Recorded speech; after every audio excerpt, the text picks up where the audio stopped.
Welcome to the UND Intramural Basketball Online Captain's PowerPoint.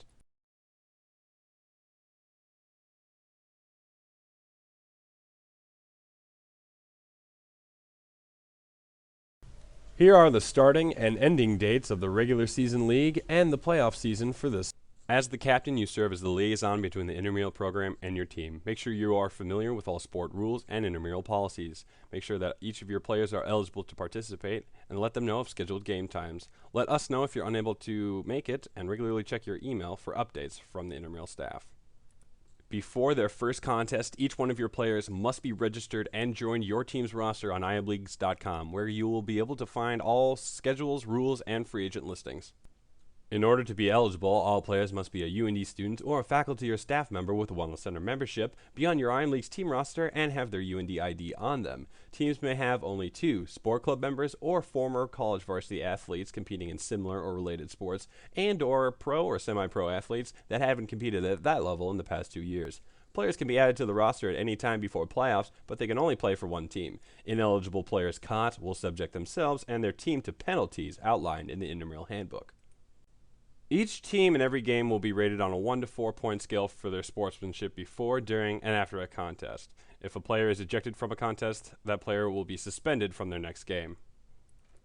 A forfeit occurs when a team has no players on site at game time. That team will then be ineligible for playoffs, and if they receive 2 forfeits, the team will be dropped from the league. A default occurs when a team has players present, but the minimum number has not yet been met.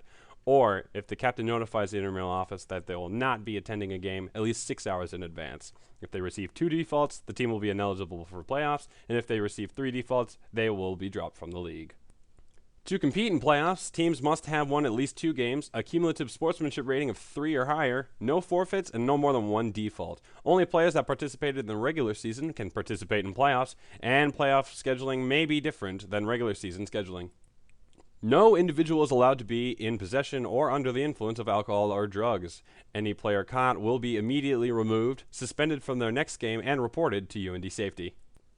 Team names must be appropriate. If deemed inappropriate by intramural staff, they will be immediately changed. The intramural staff is first aid and CPR certified and will provide initial emergency care to any injured parties. Participation is voluntary. Any bleeding players must immediately leave the game area and cannot return until the wound is covered, the bleeding has stopped, and any blood-stained clothing has been removed. Report all injuries to the intramural staff. No boots or open-toed footwear are allowed, and all jewelry must be removed for all intramural contests. Teams may only have between 4 and 5 players on the court at all times. For co-ed, there must always be an equal or greater number of females to males and at least 1 male and 1 female on the court at all times. Games consist of 2 20-minute halves with a continuous clock until the last 2 minutes of each half. Teams have 2 one-minute timeouts per half. If a team is ahead by 30 points at the last 5 minutes of the game, that team will be declared the winner. If the game is still tied at the end of the second half, a 2-minute overtime period will commence. The clock will run continuously until the last minute, and if the score is still tied at the end of overtime, during the regular season the game will be a tie. During playoffs, another overtime period will commence. Teams have 1 one-minute timeout per overtime period, and possession will alternate. No player is allowed to enter the lane until the ball is released during free throws, and a bonus will be rewarded on the 7th team foul and double bonus on the 10th.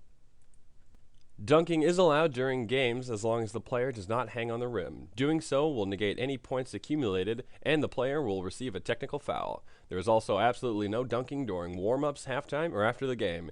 Doing so will also result in a technical foul. Technical fouls result in 2 free throws, and if a player receives 2 technical fouls, that player will be removed from the contest and must meet with the coordinator of rec sports for reinstatement. After your 3rd technical foul, the player will be suspended for the remainder of the season. All technical fouls are cumulative and counted as team fouls and personal fouls, as well as player control fouls. Any team that receives 3 technical fouls in one game will forfeit that game. This video is only a small overview of the rules. Please read and be familiar with all sport rules and the intramural handbook. Ignorance of the rules is not an excuse, and remember all official calls are final. Like the Wellness Center Facebook page for all Wellness Center event updates at facebook.com/UNDWellness. For a full list of intramural sports, visit IMLeagues.com/UND. Thanks for watching. If you have any further questions, please visit UND.com/intramurals.